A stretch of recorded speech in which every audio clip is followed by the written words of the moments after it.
Saat ini kita akan melanjutkan tentang doa pribadi, bagian yang ketiga.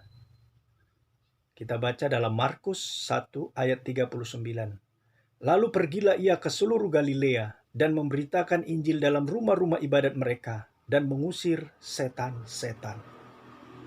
Di sini Yesus mengusir setan-setan. Kita juga yang percaya kepada Yesus bisa mengusir setan, yaitu di dalam nama Tuhan Yesus. Setan ini walaupun tidak kelihatan, tetapi Tuhan Yesus menyatakan ciri-cirinya. Dan itu bisa kita perhatikan di dalam Matius pasal 16 ayat yang ke-21.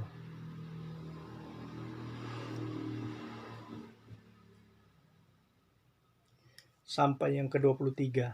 Sejak waktu itu, Yesus mulai menyatakan kepada murid-muridnya bahwa ia harus pergi ke Yerusalem dan menanggung banyak penderitaan dari pihak tua-tua, imam-imam kepala dan ahli-ahli Taurat, lalu dibunuh dan dibangkitkan pada hari ketiga. Tapi Petrus menarik Yesus ke samping dan menegur dia, katanya, "Tuhan, kiranya Allah menjauhkan hal itu. Hal itu sekali-kali takkan menimpa engkau." Maka Yesus berpaling dan berkata kepada Petrus, "Enyahlah iblis, engkau satu batu sandungan bagiku, sebab engkau bukan memikirkan apa yang dipikirkan Allah, melainkan apa yang dipikirkan manusia." Setan itu pasti akan menghalangi orang untuk punya hubungan pribadi dengan Tuhan. Sehingga orang sering berkata, "Orait labora, berdoa dan bekerja." Jangan hanya doa. Orang sering berkata demikian, sehingga orang yang mau berdoa lebih dari 1 jam, mereka akan berpikir, benar juga ya. Sehingga ketika mereka lemah di dalam doa, maka mereka tidak akan pernah memperoleh hasil yang maksimal sesuai dengan keinginan mereka sendiri. Di sini jelas dikatakan bahwa Petrus itu telah diperalat oleh iblis.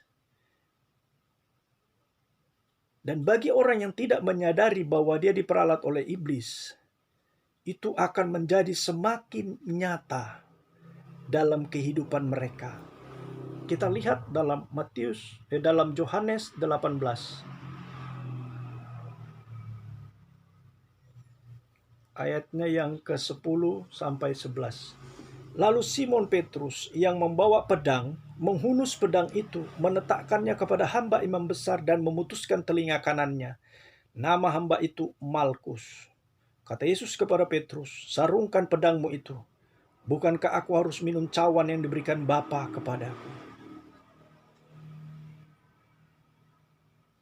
Kekuatan setan semakin kuat kepada orang yang tidak menyadari akan pentingnya hubungan dengan Tuhan.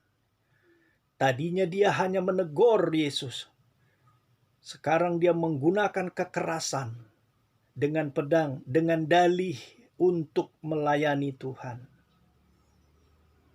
Menggunakan kekerasan untuk membela Tuhan. Menggunakan kekerasan untuk bisa mengamankan dan memuliakan nama Tuhan. Dan lihat, Tuhan sendiri tidak senang dengan orang yang diperalat oleh setan. Oleh sebab itu, Tuhan mau menunjukkan betapa pentingnya doa pribadi. Dan kita melihat bukti bahwa Yesus mendoakan Simon Petrus yang sudah diperalat oleh setan untuk bisa menghambat pekerjaan pemberitaan Injil Tuhan. Dalam Lukas pasal 22 ayatnya yang ke-31 sampai 32. Simon, Simon, lihat, iblis telah menuntut untuk menampi kamu seperti gandum.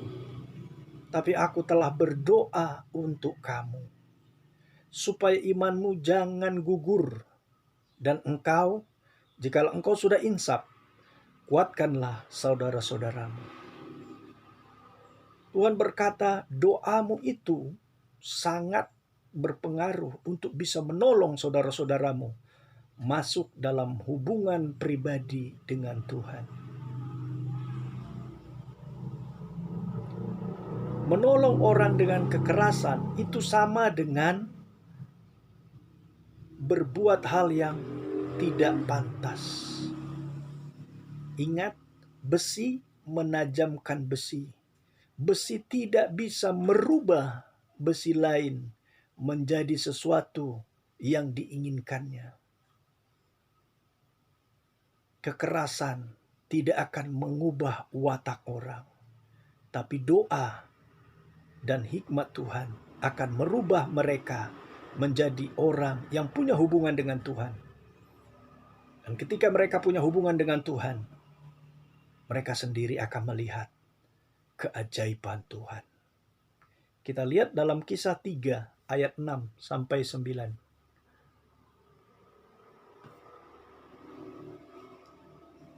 Tetapi Petrus berkata, emas dan perak tidak ada padaku, tapi apa yang kupunyai kuberikan kepadamu. Demi nama Yesus Kristus, orang Nazaret itu, berjalanlah. Lalu ia memegang tangan kanan orang itu dan membantu dia berdiri. Seketika itu juga kuatlah kaki dan mata kaki orang itu.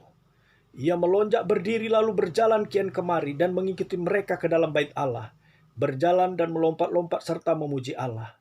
Seluruh rakyat itu melihat dia berjalan sambil memuji Allah.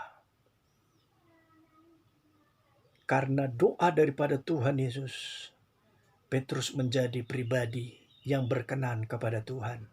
Dan Petrus bisa mengadakan mukjizat di dalam nama Yesus. Yang lumpuh didoakannya di dalam nama Yesus bisa sembuh. Doa pribadi akan membuat apa yang kau lakukan akan ditolong oleh Tuhan. Mungkin pedang tidak berarti bagi Petrus. Pedang membuat dia dimarahi oleh Tuhan Yesus karena pedangnya menyengsarakan hamba imam besar yang bernama Malkus. Hilang tuh telinga imam besar itu gara-gara pedang Petrus. Tapi orang yang memiliki doa yang sangat intim dengan Tuhan, dan Tuhan memberikan hikmat kepadanya,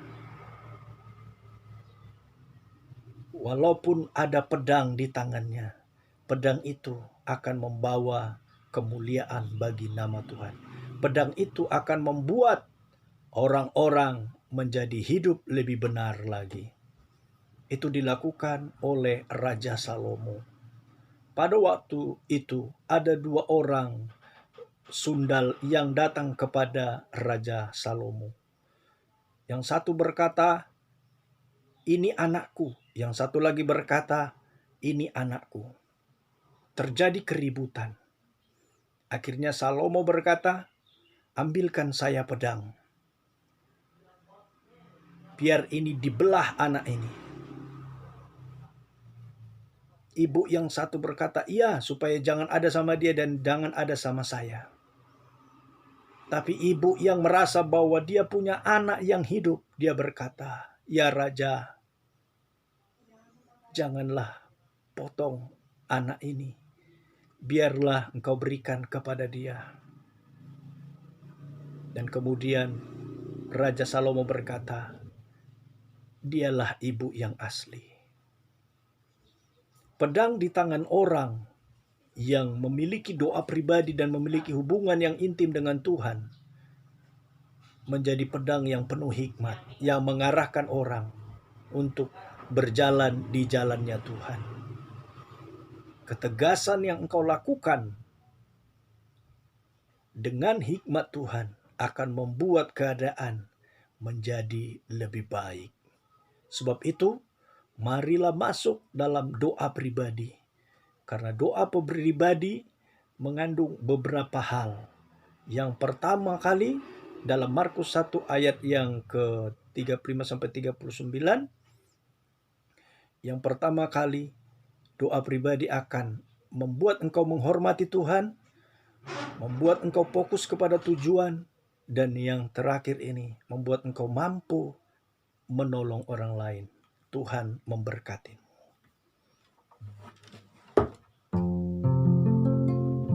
Ku buka hati untuk jamahan-Mu, berserah penuh di hadirat-Mu. Kau ambil alih seluruh hidupku di altar-Mu, menyembah-Mu. Engkaulah Tuhan, Engkaulah Raja, berdaulat atas hidupku. Ku berserah penuh.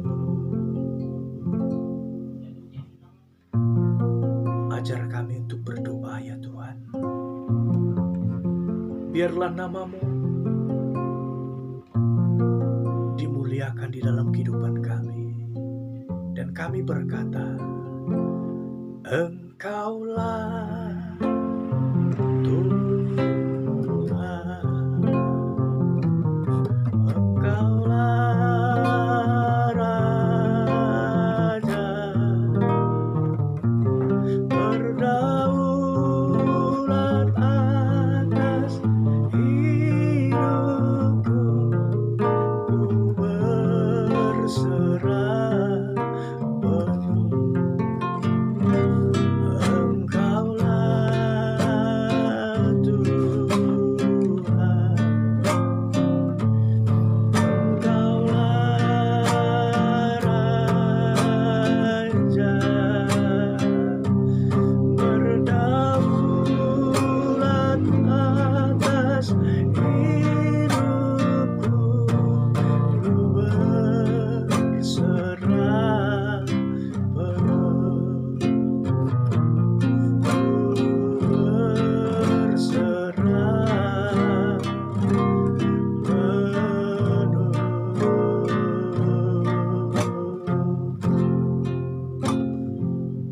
Berkat Tuhan ada kepada setiap kami, sehingga nama-Mu dimuliakan dalam kehidupan kami. Dalam nama Yesus kami berdoa. Amin.